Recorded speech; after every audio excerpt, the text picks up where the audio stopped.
What advice would you give others who are now in the same footsteps you were in, nervous about their business supplying their income, but needing to focus? What would you have done differently?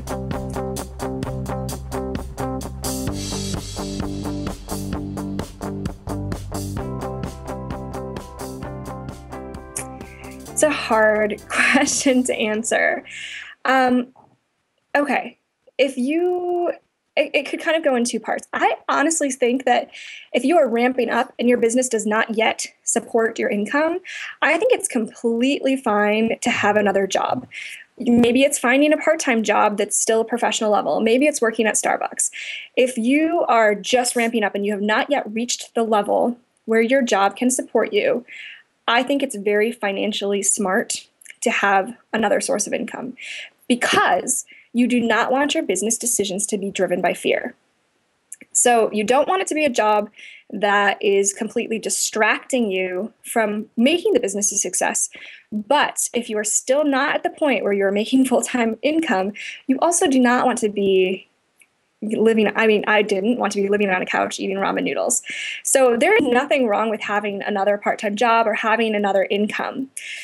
Once you get to the point where your business is supporting you, I think that you need to have confidence that you've gotten there, and you need to be able to let go to some extent. I just remember the day when I called my sister, who had been telling me about the risk, all this time, and she's very much the entrepreneur. And I called her and I said, I just realized I don't have fear anymore. I'm no longer afraid. My worst case scenario is now that I would have to go get a job. I always know that I can make money. I'm not afraid, and this helps me to focus. And so once you kind of can get to that point where you evaluate your business and you say, this is what the cash flow looks like. You have to know that you're at a point where you have steady cash flow. You can't be at a point where you have maybe like one client that's going to last you a month and then you're not really sure where the next one's going to come from. You need to really put together a plan. And I'm a huge fan of the 90-day plan specifically, and then kind of long-term planning. Understanding you cannot plan everything, you cannot predict everything, but if you don't have a plan in place, you can't focus on what to do next. So what I'll do is I'll pick maybe 3 to 5 goals, and I'll write them out in a chart. And I'll say, this is goal 1, this is goal 2, this is goal 3, and then I'll put steps along the way. And I actually learned this from a photographer, Millie Holloman. She has a kit. She calls her Get It Together kit. And so she puts this whole thing together where she actually has a template, and you put step by step. These are the steps that I'm going to take. These are the goals that I have. And then you can focus on working toward those goals instead of waking up, because it can be very difficult as an entrepreneur to wake up and say, what am I going to work on today?